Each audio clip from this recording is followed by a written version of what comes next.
Good morning, everyone. We are going to start in a few minutes.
We will allow a few more minutes for people to get in.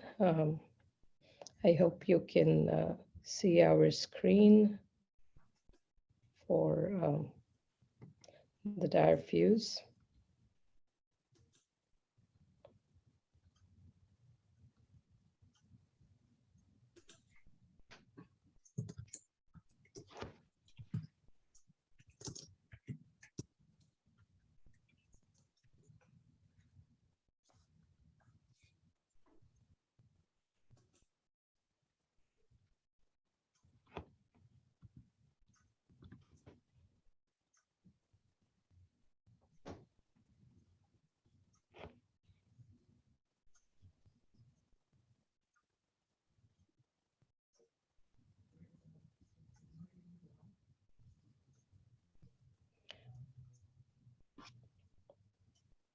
Dr. Hawagi, did you get a chance to test your slides? Yes. Okay, thank you. Yeah.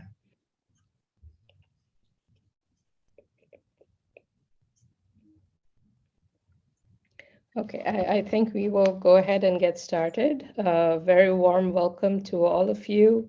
As you know, we have been running the Diffuse webinar series.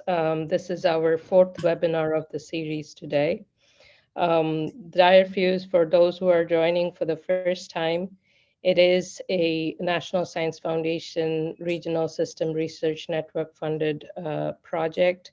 We are in the planning phase of the project. For the next few months, we are closing out the project in September. We have been doing several activities under the project, including intense stakeholder engagement. And one of the methods that we have used for stakeholder engagement is to develop this webinar series. We've had significantly successful webinars in the past. This is our fourth webinar today. And we have an upcoming webinar for June.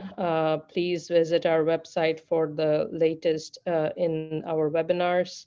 Our June webinar is going to be from the ABS group on private sector projects for disaster-related water systems management in local, state, and federal government. If you go to our website, you will see a more detailed abstract of the webinars. So I strongly encourage you to get registered for that webinar as soon as you can. We have 3 workshops coming up. Our Mississippi workshop was canceled due to weather, so we have rescheduled it. We are yet to find the final date, but tentatively it will be on the 29th of June. So if you are available in Mississippi, if you're logging in from Mississippi, please note the date or follow our website for the date change, and please register on our workshop website. Our Louisiana workshop is coming up on 27th June. And our Texas workshop, the public portion of the Texas workshop will be on the 17th of August. So if you have not registered yet, our Texas workshop opening is the website is open for registration for the Texas workshop. It's on the 17th of August. So if you go and register, we'll be happy to take you in. Seats are limited. We have about 100 attendees that we are expecting for the entire workshop. So seats are limited. If you want to register soon, please go ahead and do that for the Texas workshop. You will find latest information on our website. We have launched our website. And if you want to receive updates, express participation interest, you can go ahead and do that at our subscription page. With that, we will go over to today's webinar. Thank you, Dr. Hawagi, for giving us the theoretical basis and understanding for industrial symbiosis. And I'll turn it over to you for today's webinar on role of industrial symbiosis modeling for sustainable regional systems. Thank you very much. Thank you very much, Dr. Sengupta, and greetings and welcome to all participants. I appreciate you joining, and let me see now. Let me share the screen. I'll turn off the video here.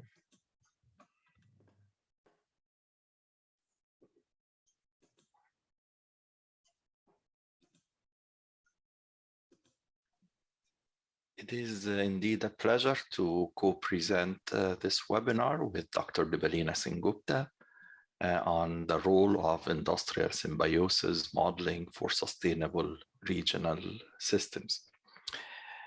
In my part, I will focus primarily on industrial symbiosis through multi-scale process integration. And in order to discuss this topic, I will primarily focus on three items. I will talk about first an overview and introduction to sustainable design through multi-scale process integration, and then how that relates to multi-scale integration, industrial symbiosis, and in general, the concept of an eco-industrial park, and specifically an important category, which is the carbon, hydrogen, oxygen symbiosis networks. And then we'll move to talk about multi-criteria decision-making, particularly including sustainability within an economic framework. So let's watch this video first as an introduction to process integration. In this short segment, we will discuss sustainable design and process integration. Process design stands on two important pillars: process synthesis and process analysis. Process synthesis deals with putting together the system where we know the inputs and desired outputs, and we're trying to create the system, whether it's a new one or greenfield process or retrofitting of an existing process. On the other hand, in process analysis, we know the inputs and the system configuration, and we're trying to predict the output. The design may be driven by several objectives. An important driver is the need for sustainable development, which includes environmental protection, economic growth, and social progress. From a capital perspective, one can characterize these objectives in terms of the so-called triple bottom line: people, which represents the human capital; planet, which represents the natural capital; and profit, which represents the financial capital. An important attribute of sustainable development is to enhance current growth while remembering that there is a tomorrow and that there are future generations, and that we should be giving future generations the same opportunities to grow and prosper. Therefore, sustainable design involves design activities that lead to economic growth, environmental protection, and social progress for the current generation without compromising the potential of future generations to have an ecosystem which meets their needs. Next, we move to the topic of process integration, which is a holistic approach to process design and operation, which emphasizes the unity of the process and it optimizes its design and operation. The overarching philosophy of process integration is big picture first, details later. As engineers, we're very successful because we pay attention to details, but sometimes we work on the wrong details. Therefore, it's critically important to first understand the big picture to determine the proper details to be considered. The fascinating thing is that the big picture insights are in no conflict with the subsequent details.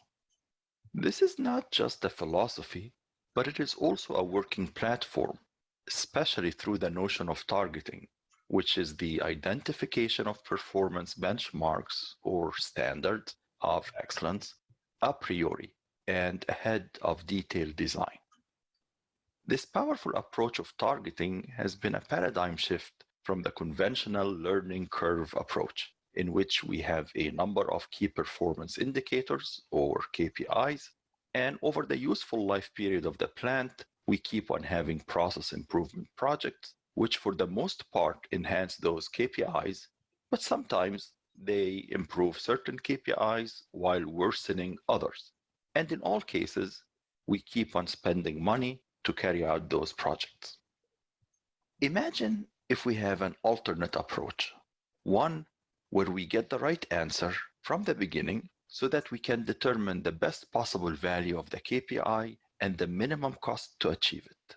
No learning curve, no trial and error. This is the essence of the targeting approach. Over the past 4 decades, there have been numerous breakthroughs in identifying targets for important classes of design problems, such as identifying minimum heating and cooling utilities through heat integration, optimal combined heat and power or cogeneration, maximum utilization of mass separating agents and minimum cost of external mass separating agents, minimization of water usage and wastewater discharge, optimal management of hydrogen, minimum use of external fresh resources and minimum discharge of waste materials, targeting the performance of distillation networks, targeting the attainable regions of reactors, maximizing process yield, property-based minimization of fresh usage and waste discharge, and maximizing atomic efficiency in industrial symbiosis of multiple plants. Depending on the tracked objectives, process integration has evolved based on 3 categories. Energy integration, which started in the 1970s and 80s, mass integration, which started in the late 1980s and early 1990s, and property integration, which started in the late 1990s and early 2000s. Since the inception of these 3 categories, there have been numerous valuable contributions, not only within each category, but also at the interface of more than one category. These contributions pave the way for exciting future research that will contribute to a more sustainable world. So those process integration techniques apply to multiple scales. They actually apply at the atomic and molecular level. They apply at the molecular and equipment level. They apply at the whole plant or a process level.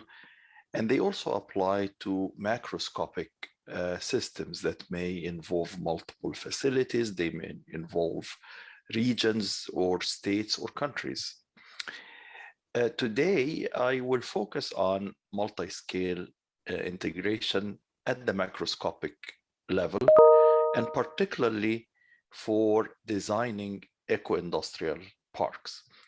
So let's move on to the notion of multi-scale integration and industrial symbiosis. I will describe it first in general, and then I will zoom in on the special category of carbon, hydrogen, oxygen symbiosis network, or chosen for short.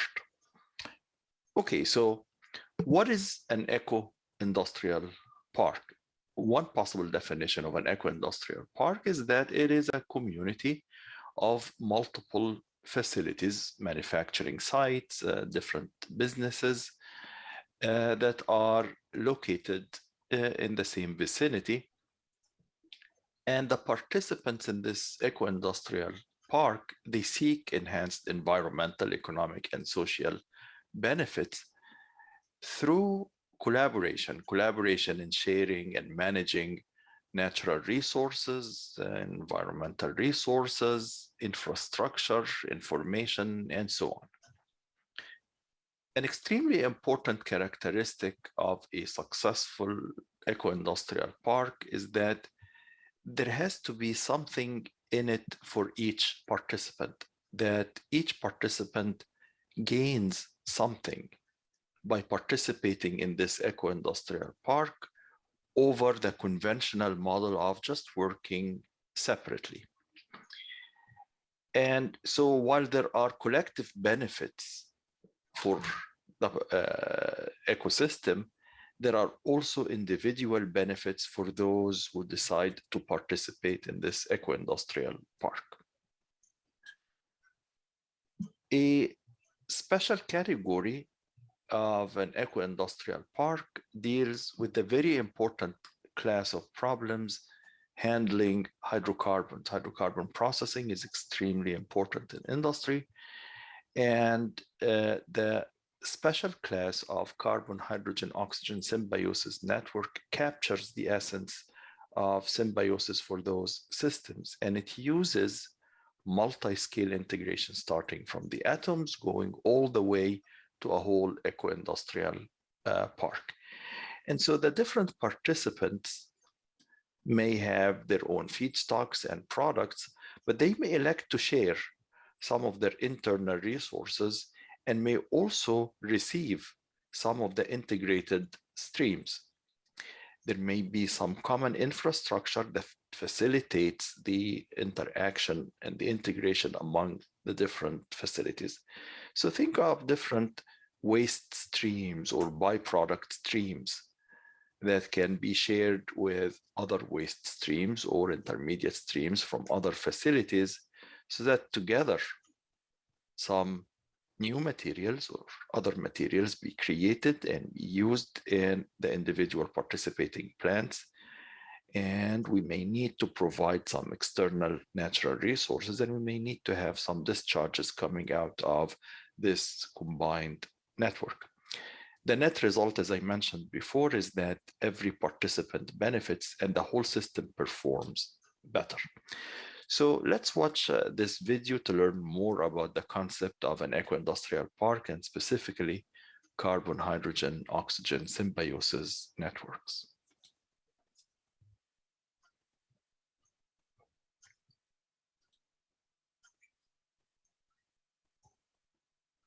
An eco-industrial park, or EIP, is a community in which organizations cooperate to reduce waste, share resources, and help achieve sustainable development.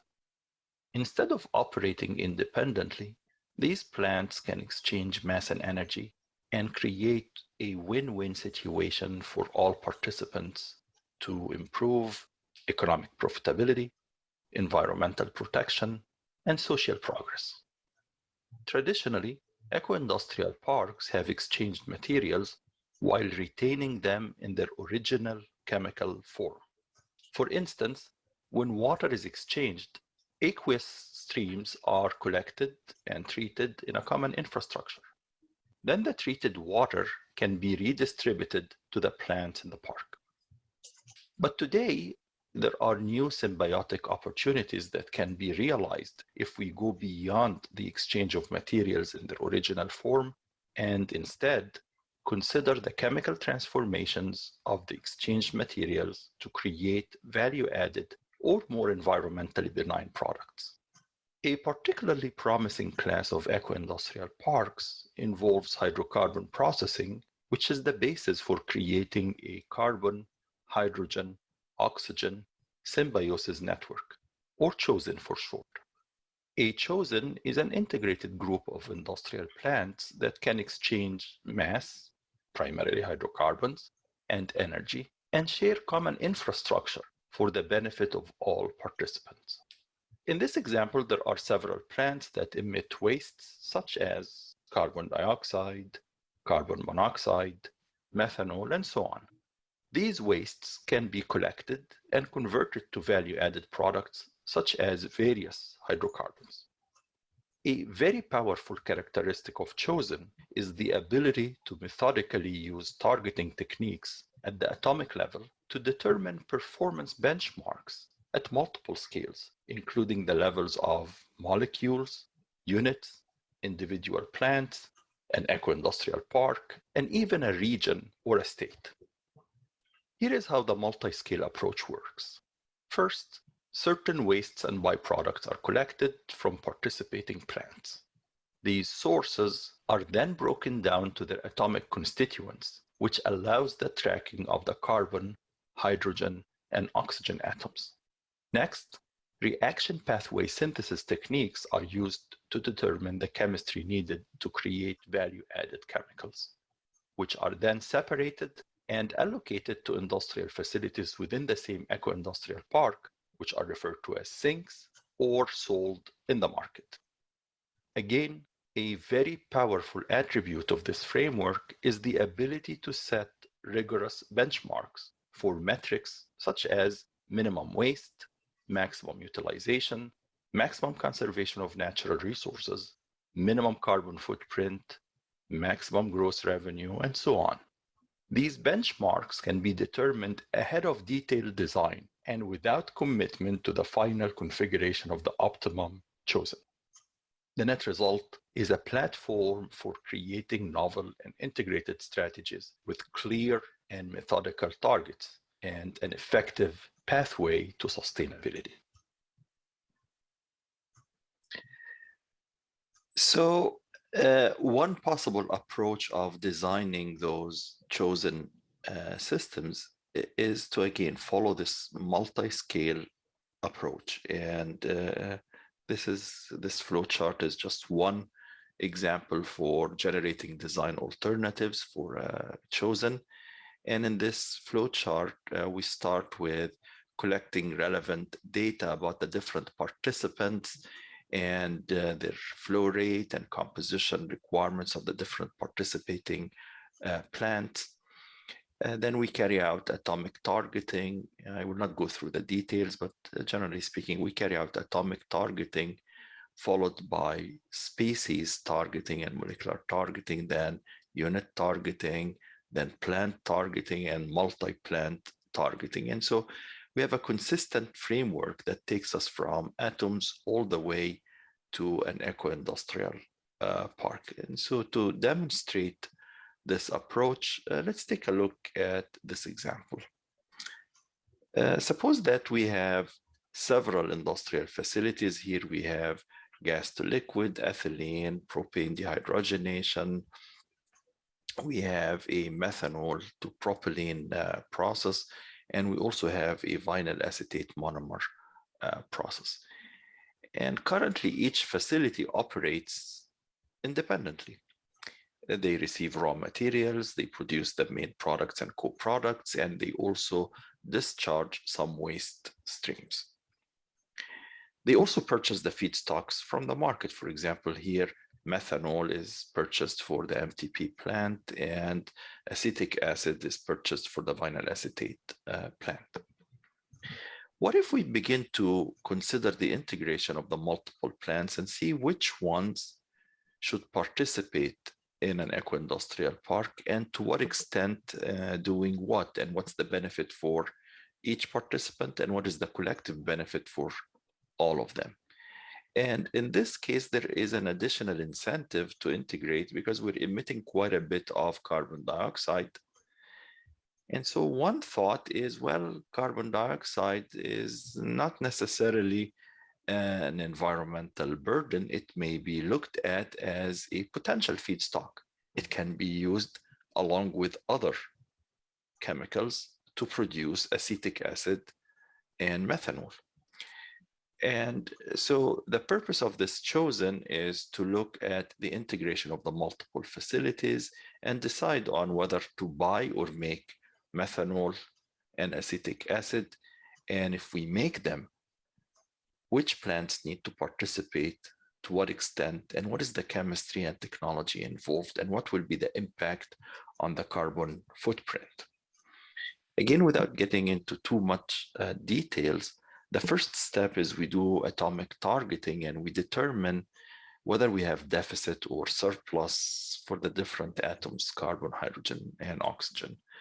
Then we can rigorously carry out molecular targeting and determine that in order to achieve minimum usage of external resources and minimum discharge of specific wastes, we must use a minimum of 2252 kilomoles per hour of methane, which represents natural gas. Methane is the primary component in natural gas.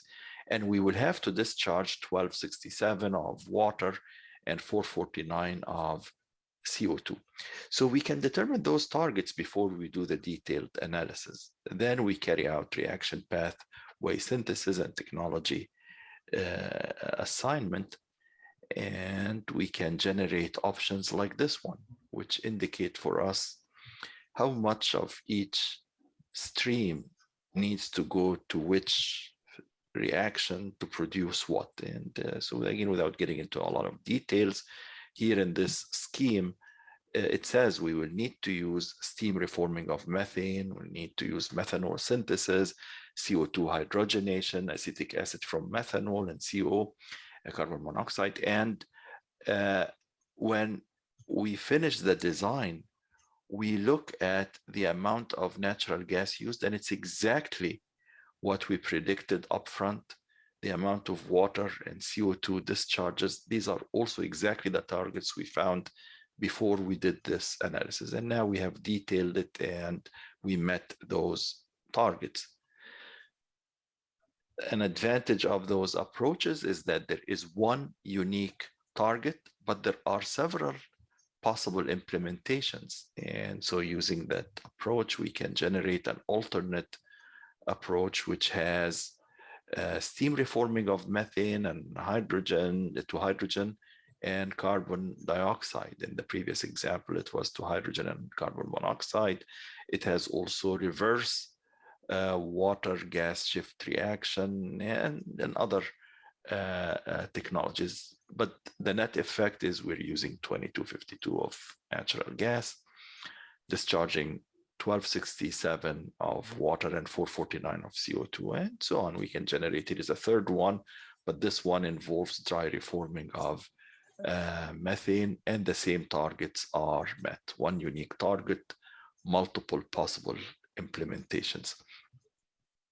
But if we add another objective, for example, maximum profitability, or as we will talk about it later, some weighted return on investment that includes sustainability and perhaps safety and resilience and reliability, then not only do we get one unique target, we also get one unique implementation. And we can rank those solutions, and then the decision maker may choose from that, but at least they will know the best that can be done and then the next to best and so on. There are various categories of the chosen problem, and this has been an active area of research. So there have been some advanced optimization techniques such as mixed integer nonlinear programming techniques and disjunctive programming techniques, but there have also been algebraic approaches that can handle the problem, and it puts the user more in charge of running the design and the design calculations. There has been some work in the area of decarbonization and the reduction of the carbon footprint using chosen. And there has also been work in the important area of reliability. If different plants collaborate, then there must be some assurances of minimum level of reliability, and there needs to be a study on the impact of failure of any or more than one participant and the impact on the rest of the eco-industrial park. If those participating facilities exist, they can be integrated. If we do not have any participating facility and we would like to start an eco-industrial park from scratch, then one possible approach is the so-called anchor tenant approach, where we start with a couple of large facilities that are anchors, and then we invite the appropriate and the relevant tenants that will play an important part in this eco-industrial park, and everybody wins. It is also important to look at the evolution of those eco-industrial parks over a time horizon. And this is important because markets change and the demands change and energy changes. There is a need for energy transition. And so how do you design those symbiosis networks over time while keeping into consideration those time-based objectives? Symbiosis is not only for mass, but it can also include energy. So we can have simultaneous mass and energy integration in an eco-industrial park. So those are samples of previous research activities in the field. But I would like to focus on three examples of ongoing research in the field of carbon, hydrogen, oxygen symbiosis networks. The first one is decarbonization, and I mentioned part of this in the case study I showed you earlier. The second one is energy conservation and transition. And the third one is the need to have multiple objectives to enable multi-criteria decision making. So decarbonization, I showed you an example, but I will also talk about different possible categories, and also at the interface between mass and energy. A prominent example is symbiosis through water energy nexus. And so here we have two figures, and in the first figure, we have a standalone scenario where we have two separate entities. There is a processing facility and there is a water treatment plant, and that water treatment plant uses membrane distillation or thermal membrane distillation, and they operate separately. If there is any need to collaborate, then we can buy always treated water from the treatment facility. And if the treatment facility needs utility, it can purchase external utilities. And so they operate separately. Now, if we have an integrated scheme through symbiosis, then we can take the wastewater from the industrial facility and treat it in this treatment facility using membrane distillation. Membrane distillation is primarily driven by thermal energy, low quality thermal energy.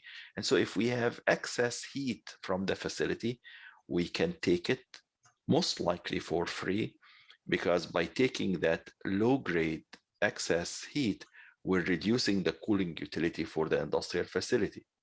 But we're also using it as a driving force for the membrane distillation network. So it's a win-win situation.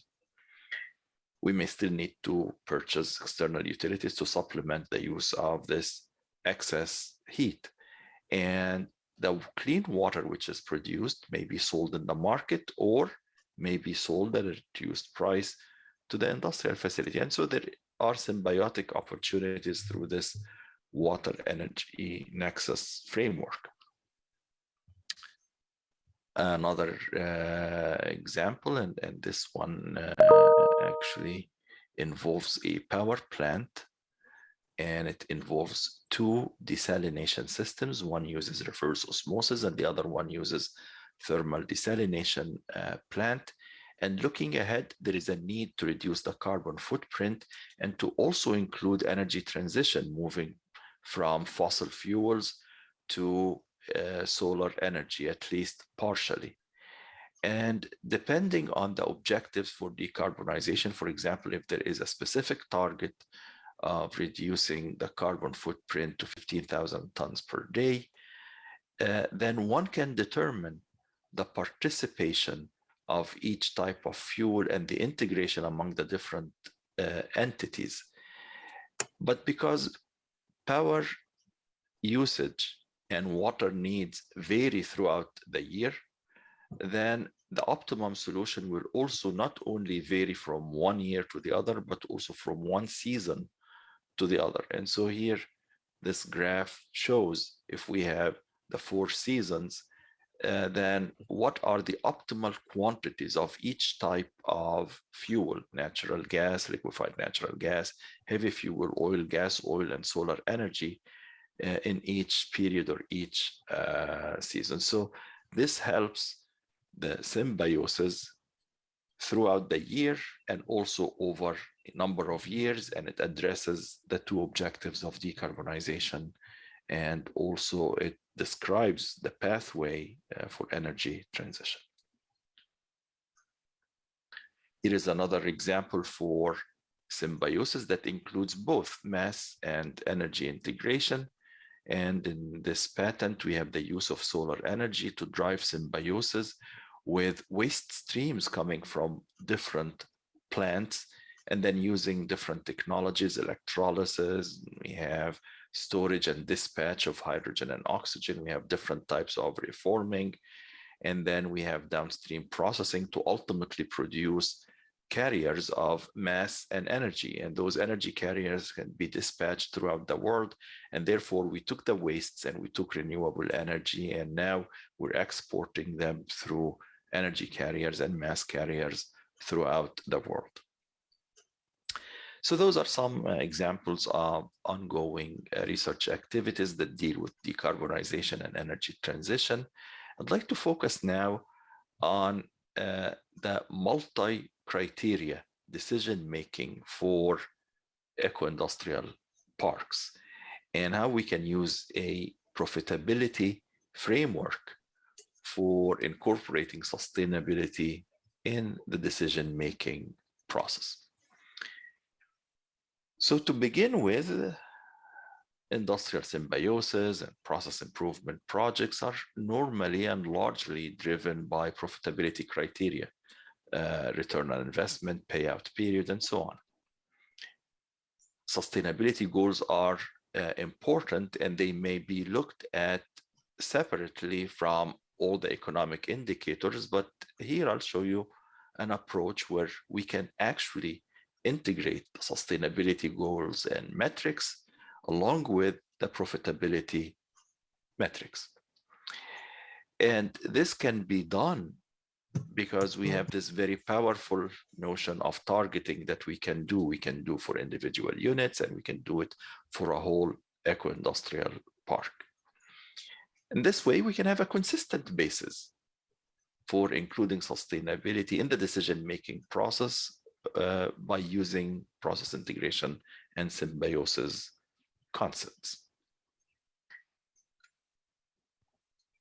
So a key concept in that regard is the so-called annual sustainability profit. In addition to looking at the regular annual economic profit, we can extend the definition of profit to include not only the economic profit, but to also include sustainability impact.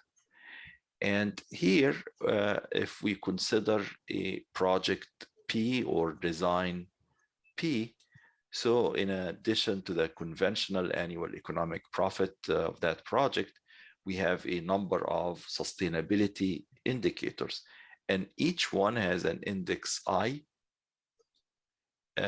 which represents a sustainability indicator. For example, it may refer to the carbon footprint reduction, reduction in freshwater usage and wastewater discharge, reduction in the discharge of certain emissions, reduction in energy usage, and so on. So it represents each one of those I represents one of the sustainability indicators. Then for that design, we can calculate the impact on that particular indicator. And it may be positive or negative or zero. If that indicator is improved, it is positive, but if it is worsened, it is negative. And if it has no impact, if that design has no impact on that indicator, then it is zero. As I mentioned before, we can do targeting to determine the benchmarks for the best that we can possibly do for any one of those indicators. And therefore, this ratio represents the relative performance of that design, the actual versus the ultimate.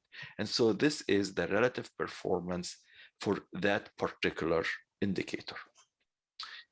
WI is a weighing factor, which is a ratio representing the relative importance of the sustainability indicator I relative to the annual net profit. And of course, it depends on the specific applications that we have and the core values of the company. For instance, if we are in an area with very limited freshwater resources, then the company would assign a high value of the ratio WI. Or if in 1 year, reducing the carbon footprint is a major objective of the company, then WI for the carbon footprint will also be high. Now we can calculate the annual sustainability profit. If we divide it by the CapEx, or the total capital investment, we get a modified form of the return on investment, and it's referred to as sustainability weighted return on investment metric. The same concept can be expanded to include safety in addition to sustainability, and we can have a sustainability and safety weighted return on investment metric. And in fact, we can even further extend it. And in addition to sustainability and safety, include resilience and reliability. Again, without going to the details, we use the same concept and the same rigorous approaches for targeting to create those metrics. For instance, here is an application which has multiple participating plants through a carbon, hydrogen, oxygen symbiosis network, and we can evaluate the design and optimize it based on annual net profit, based on the conventional return on investment, and also based on the return on investment, which includes sustainability and safety, plus the profitability, the economic profitability one. We can also study the sensitivity to various design and operational and market variables, such as changes in prices in the market for some of the intermediates or products. Sometimes the conventional return on investment and the sustainability weighted return on investment may be aligned. That is, a certain design is the best when it comes to conventional return on investment, or when it comes to sustainability and safety weighted return on investment. But in other cases, they actually may be conflicting, that an improvement in safety or sustainability may lead to worsening the sustainability and safety weighted return on investment. And so we have now a trade-off. And this metric actually reconciles those differences and enables the decision maker to pick while considering not just the conventional return on investment, but also the sustainability and safety weighted return on investment. So it gives you a consistent basis based on rigorous calculations for targeting and impact. All right, so And I hope that this presentation has highlighted the importance of eco-industrial parks and industrial symbiosis with the key objective of creating win-win situations and synergistic opportunities. This has been largely enabled by the rigorous technique of targeting, which identifies performance benchmarks ahead of detailed design. And those are rooted in engineering principles and are very rigorous. Then I hope you also appreciate the need to include multiple objectives and multiple scales in designing and optimizing and operating those eco-industrial parks. And we can actually have systematic multi-scale systems approaches and multi-criteria decision-making approaches for integrating the different levels, atomic, molecular unit, process, macroscopic level, and also for integrating and trading off multiple objectives: economic, sustainability, safety, reliability, and resilience. And at the end, all of this leads you to a pathway to sustainability. All right, so this is what I have for my part, and now we'll turn it over to Dr. Singupta. Thank you, Dr. Hawagi, so much. I think this was a very good introduction, and what we are trying to build through this webinar series is to give a flavor to our future stakeholders what we have to offer because DIREFUSE, or the Sustainable Regional Systems Research Network, is funded under a convergence research program, and that is one of NSF's future 10 big ideas that are supposed to bring together all the research that has been done in the past so that we can look at a futuristic pathway for building out of that. So resilience and disasters are something that are on our minds. And so now what I am going to present on is a few of that to give you some case studies on in that direction. So let me see if I can pull this up. Yes, and let's see. Just bear with me just one moment. Okay.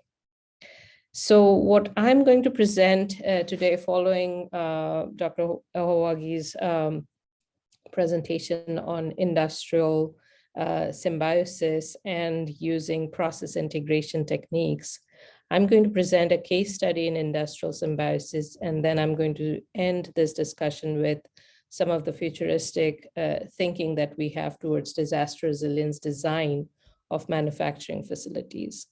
I am currently the Coastal Resilience Program Manager for Sea Grant at Texas A&M University, and I'm overseeing NOAA Sea Grant's mission in Resilient Communities and Economies program for the Texas coast. I do belong to a part of NOAA Sea Grant programs all along the coast of the United States, as well as the Great Lakes region. So with that, I will start with the case study that I'm going to discuss. So what does energy transition look like? And I emphasize on energy transition because energy transition is on a lot of discussions that you hear currently. And when I talk to my industrial colleagues and consulting firms, there are several different ways in which energy transition is viewed. A lot of them involve scenario analysis. What you have seen today with Dr. Ohagi's presentation is a culmination of what he mentioned as almost 40 years of past research. And we bring that depth and the breadth of that information towards systematic analysis for energy transition. What I'm going to present today is about the chemical industry and how we have envisioned this. This work that I'm going to discuss was developed in the 2000 to 2010s. It was part of my PhD research with Professor Ralph Pike from Louisiana State University. And in all sorts of research, we start with the research vision. So our research vision at that time was guided from Sustainability in the Chemical Industry, a book that the National Research Council had published on what would sustainability look like in the chemical industry. So at that time, we had envisioned that the current paradigm in the 2000s was we were using fossil fuels, we were doing energy intensive processes, we were having waste generating chemistry, and mostly we were earth systems illiterate. This was determined by the NRC. And they had envisioned a transition to look like over the next 20 years, since 2005 to 2025, to be having a continued use of fossil fuels. And then from 2025 onwards, for the next 100 years or so, to be looking at phasing out of fossil fuels and going towards an ideal vision of renewable feedstocks, renewable energy, atom economy, earth systems literacy. So again, what you saw in Dr. Hawagi's presentation, a lot of that is possible through the type of process integration and deep research in those techniques, I would say, in how we can bring the energy transition to fruition. I wouldn't say that we have done nothing, but we have done significant research in this regard. However, we still can improvise upon that for a implementation of energy transition. And I'm going to share with you one case study that we had done about 15 years ago, where we looked at this energy transition. So the example that I'm going to discuss is about industries in Louisiana. We did a case study with real data at that time on petrochemical complex in the lower Mississippi River corridor. The lower Mississippi River corridor and the Gulf Coast in general is our national industrial hub for continuous manufacturing industries. This has the nation's biggest refineries and petrochemical companies, as well as our natural gas-based fertilizer industries. So we have, as you can see in this map, the lower Mississippi River corridor itself renders itself a very good location because of the Mississippi River that runs through our nation. We have access to waterways and very good resources that can be used for this industrial development. So these industries had developed over the past 40 or 60 years or more in this region. And we had presence at that time. Now Dow and DuPont have merged, but Dow, DuPont, BASF, Shell, Exxon, Monsanto, Mosaic, and others all have presence in this location. What we studied was the natural gas-based fertilizer industry in the lower Mississippi River corridor. And our hypothesis was that for sustainable regional systems, we need to holistically view different plants that exist currently as units that can be joined together for studying the sustainability of the regional system. We also hypothesized that biomass is a renewable resource and is a potential, if not the only replacement for fossil resource-based chemicals. As we all know, chemicals, as also Dr. Hawagi mentioned, we have carbon, hydrogen, and oxygen atoms required for preparing our materials that come from our chemical industry. And that can only be sourced from biomass as an alternate to our non-renewable resources. Existing petrochemical facilities have the necessary infrastructure, such as energy resources, water, or other raw materials in near vicinity.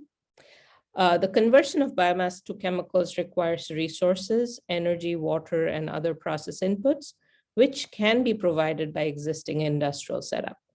And transition can occur only when existing industries provide the infrastructural support in phasing out the fossil-based resources.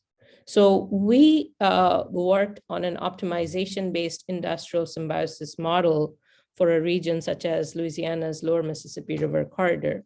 And this allowed us to study the feasibility of chemicals from biomass under various scenarios for sustainable regional systems.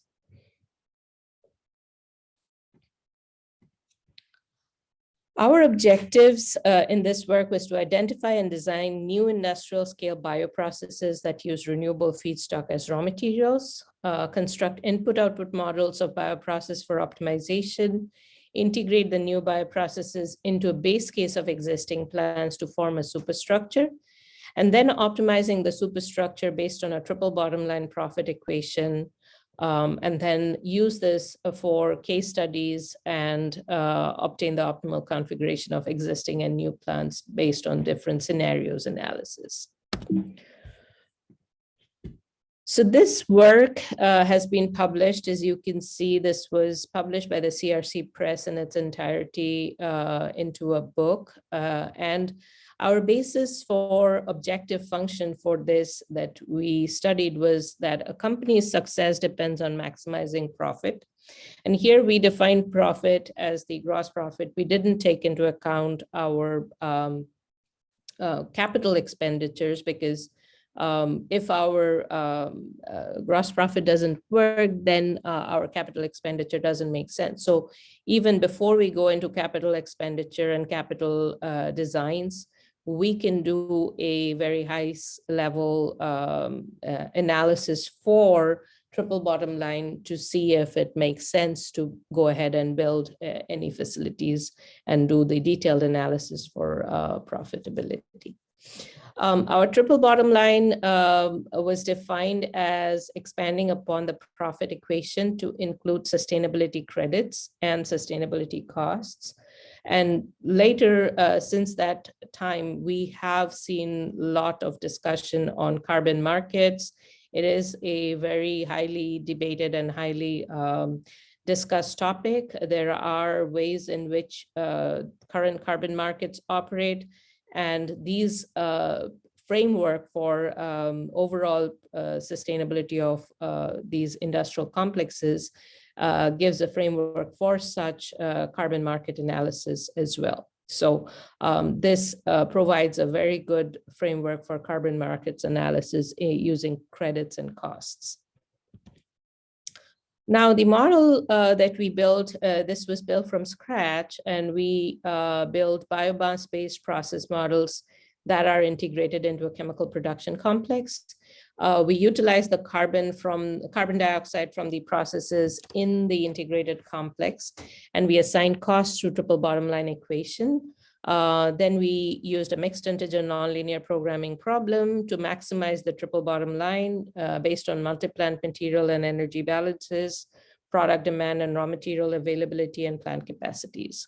We had developed chemical complex analysis system, which allowed us to write a mixed integer nonlinear programming code that included Pareto optimal sets. And we also use Monte Carlo simulation to determine the sensitivity of optimal solutions to raw materials and product prices.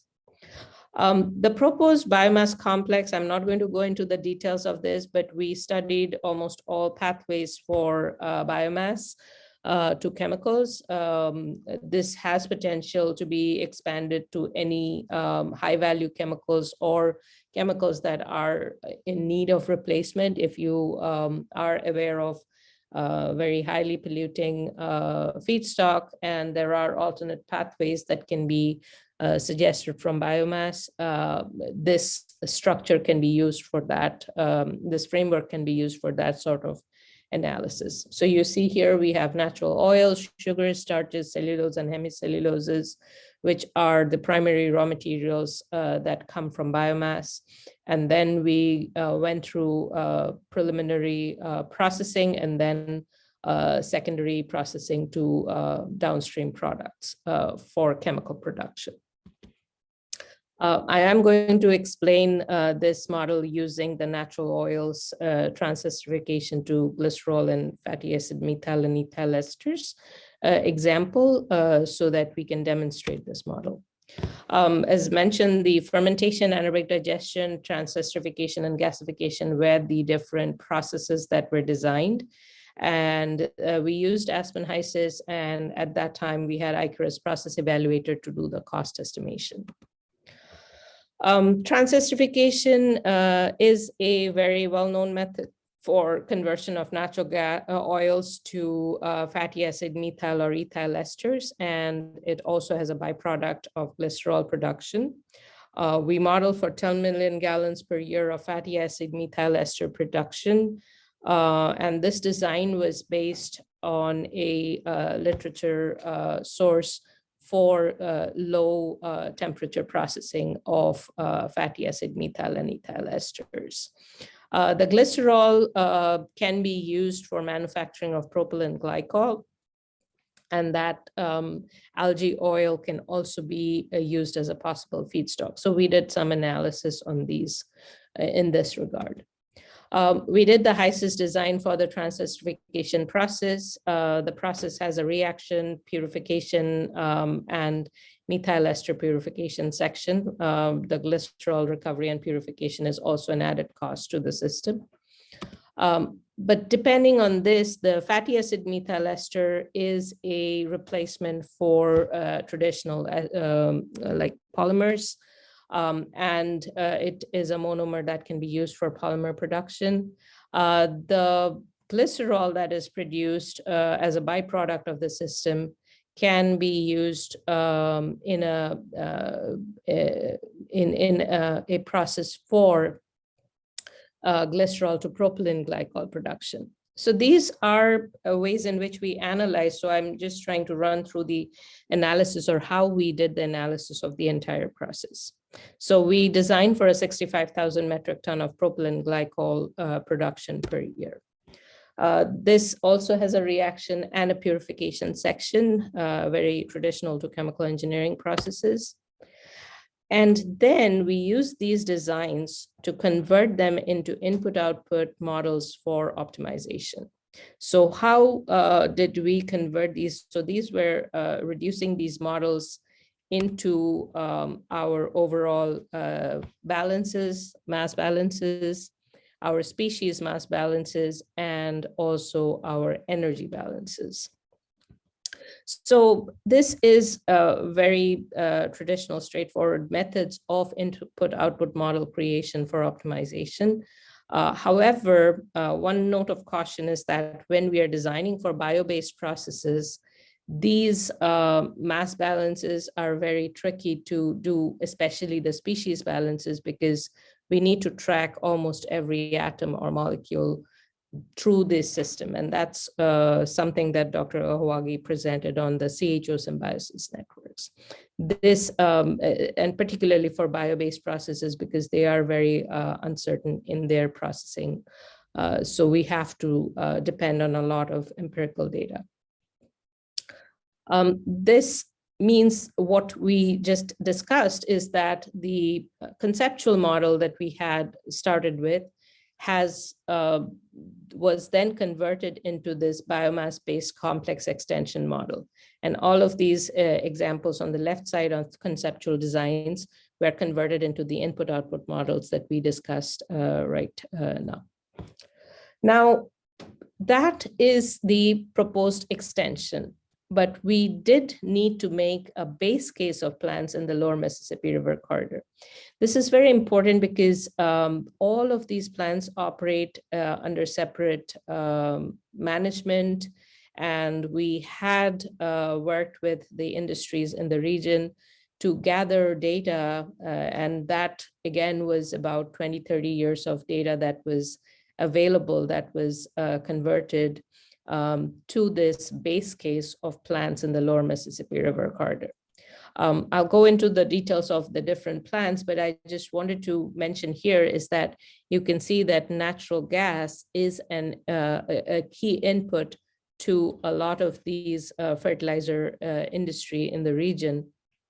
And we talk about fertilizer use and impact of fertilizers on the environment, primarily because the ammonia production has carbon dioxide, very pure carbon dioxide generated from the process.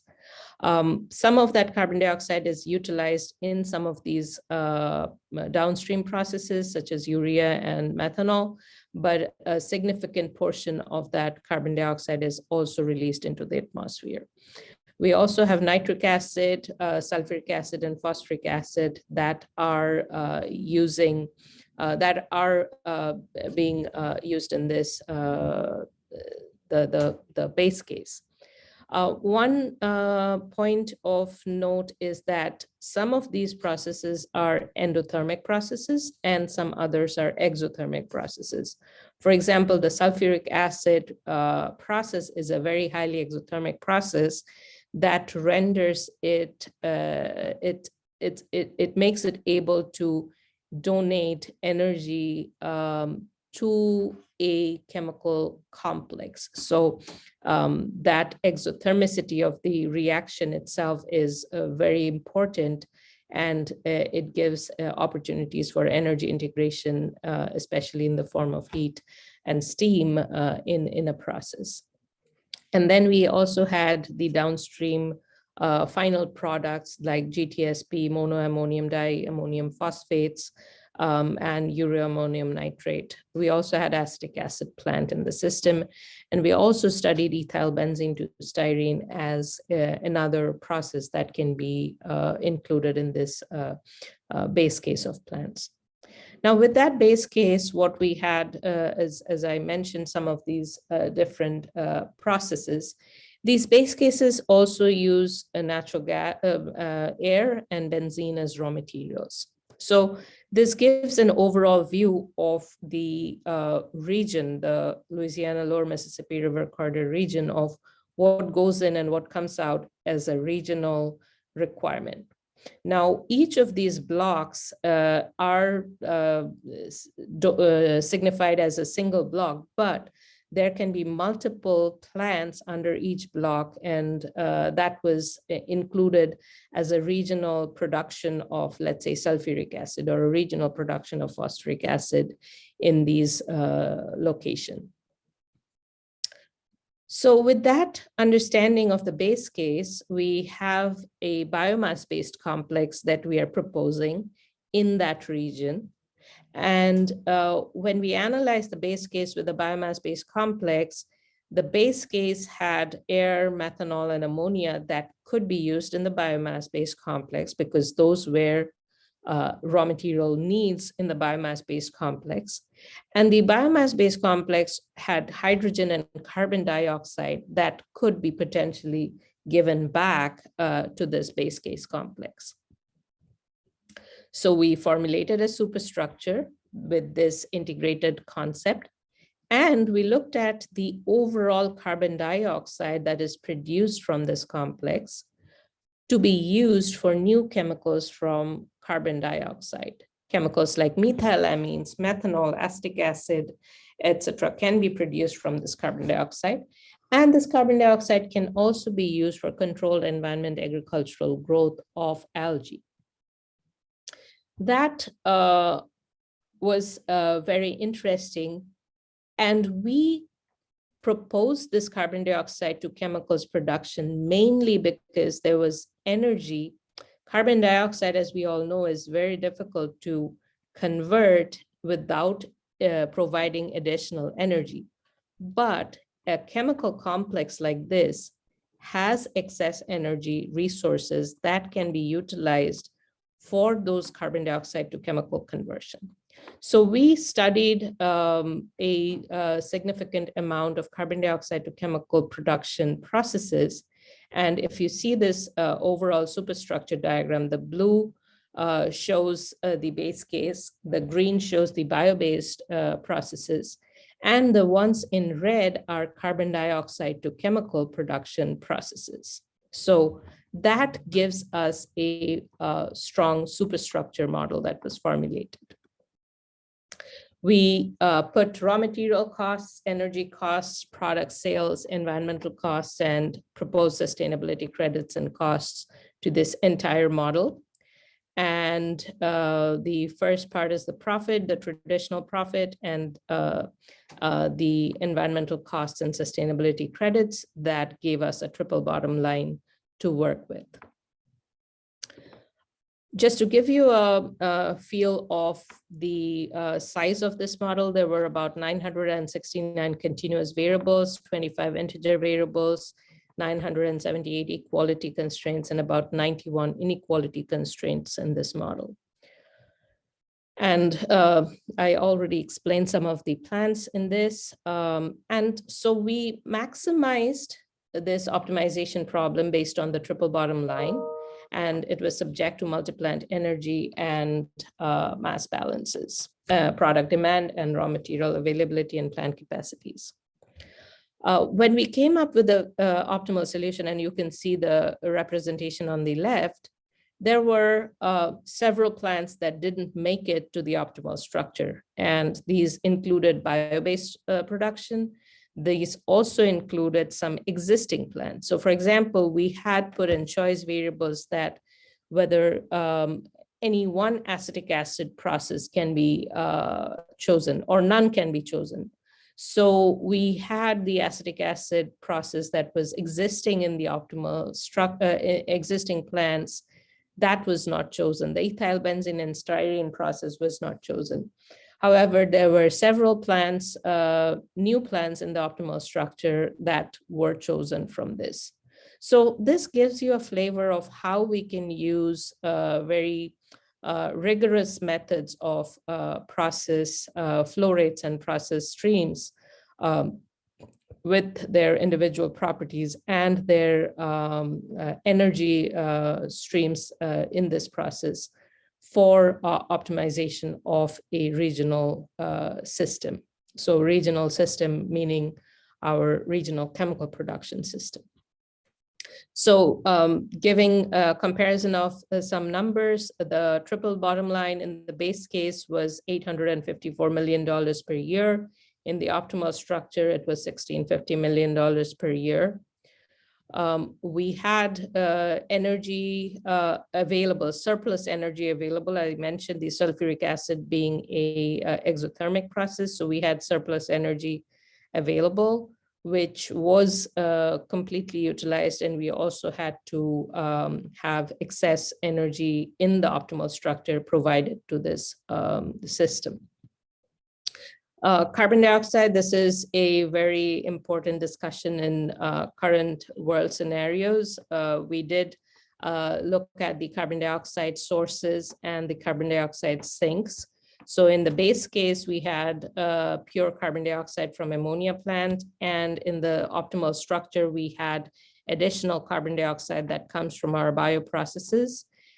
In terms of consumption, we were able to have, in the base case, there was very little consumption, but in the optimal case, we could have a potentially algae production, which would increase the consumption and allow us to absorb some of that carbon dioxide into the system, into the boundaries that we chose.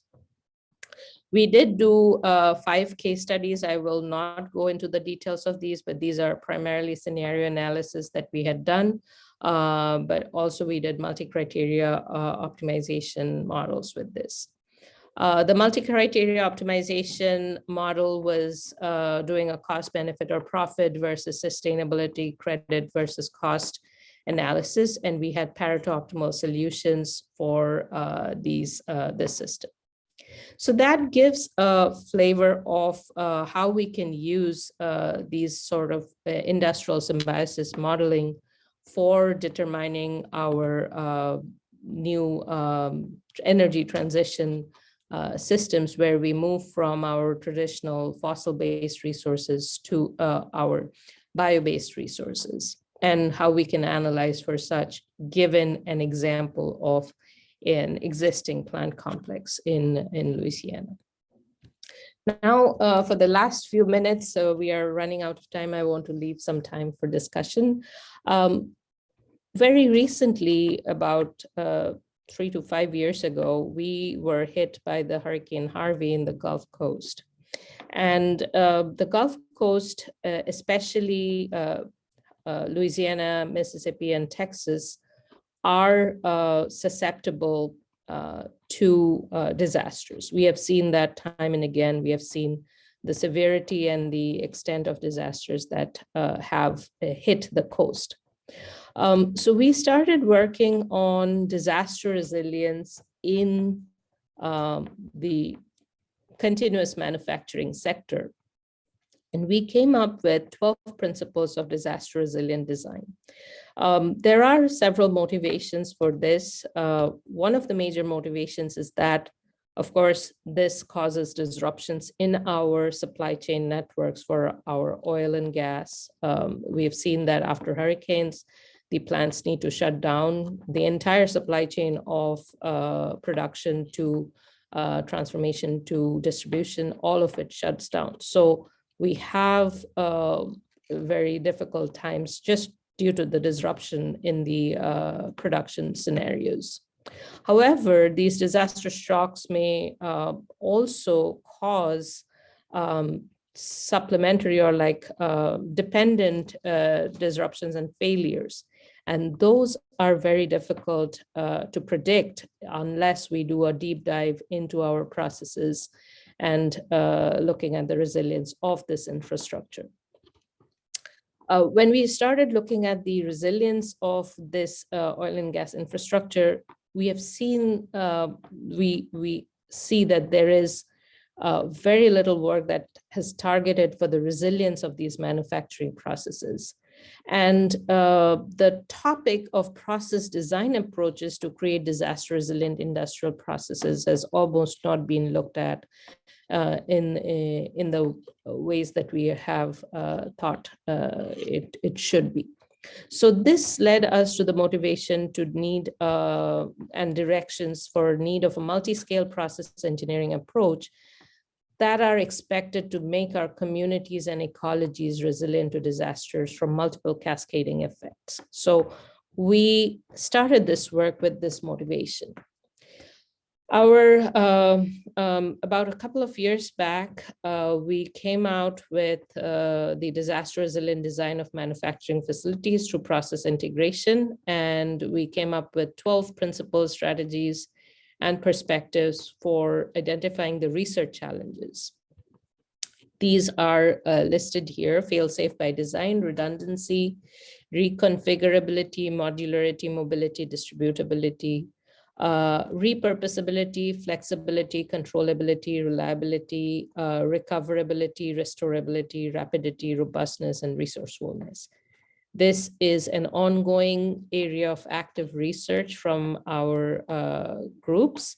And as I mentioned, the compelling need for this came from petrochemical processes and facilities pose high risks under failure conditions from disasters. So we have seen innumerable times in Hurricane Harvey as well, where surrounding communities are impacted as a result of such scenarios, and there is a need for disaster resilient design of facilities for our futuristic predictions of more stronger storms and disruptions from flooding and other associated events. So this ensures that our communities are resilient to the disasters, because these facilities are very intertwined with our communities. I'll give a few examples. You can read more on this in the paper. An example of fail-safe by design. This gives a set of 6 diagrams where an exothermic reaction system under normal condition, it operates perfectly. However, non-resilient operation can follow as power loss. So the figure B shows that when power loss occurs, this exothermic reaction is not controlled because we are not able to remove the heat from the system. And then what we can do is have fail-safe design via substitution to resilient emergency power. So when power source fails, we transfer to a resilient emergency power. We can also have fail-safe design by reactant substitution. So if we choose another pathway that goes from A to C via an endothermic pathway, then that is a possibility of reactant substitution. We can have fail-safe design via containment, relief, and treatment. So there can be a design for that. Or we can have redundancy via an energy storage and dispatch system. This is, again, another way in which we can restore power. So, but these require our understanding of the failure safe modes, or if it is going to fail, how can we have containment of those to fail safely? Another example is redundancy through alternate supplementary emergency power generation systems. So alternate power, supplementary power, or emergency power can be provided to the process. What we need to design for in these scenarios are what are the sources, what is the proximity of these alternate power sources, is there any intermittency or availability issues that we need to be caring about in that system. And this is very important because we are trying to move to very wide renewable resources such as solar or wind powers, but we need to ask these questions whether these can be supplementing our chemical processes. Another example is modularity or mobility and distributability. So failure scenarios may occur anywhere in the supply chain. And these are examples that we have taken from real world scenarios where our natural gas distribution systems, if there is a compressor or pump failure, what happens to the distribution network at that time? And we have seen that negative gas prices have happened, negative oil prices have happened. And if there is a way to put in modular processes, and we have been working with our Rapid Manufacturing Institute partners in that regard on skid-mounted modules for liquid transportation and fuels and chemicals to markets, consumers, and power generation. Another example in the similar context is flexibility. When such systems fail, how flexible can we be? How prepared can we be for having, for example, a modular water treatment system that ensures that we are flexible and operating, continuing operation under failure conditions? Some of the future directions in this regard, we have presented process integration as a powerful framework for current use and future research. And since most of process design approaches have been driven by techno-economic factors, major research challenge is to assess resilience, because resilience concepts are good in concept, but they need investments to make sure that we are in compliance, as well as like they require investments in CapEx. So how do we develop systematic tools to do this upfront design and analysis so that we can incorporate resilience in either greenfield and retrofitting designs? Some of the following critical research needs and promising directions: integration of design, operation, and control for resilience. So we know we have done design for X, and maybe we need to think about design for resilience. Multi-scale approaches to resilience, smart manufacturing, data analytics, and digitalization. We have been working in that regard. benchmarking designs for resilience and identifying resilience metrics for the process industries, and ensuring resilience as a pathway to sustainability. So with that, we propose the systematic approaches to process integration, which can be used by capitalizing on the activities of task identification, targeting, generation of alternatives, such as synthesis and analysis of selective alternatives, which have proven track records in other domains, such as sustainability, safety, and profitability. I think that's all that I had for today. And if there are any questions, we'll be happy to answer. If you have any questions, you can put it in the chat.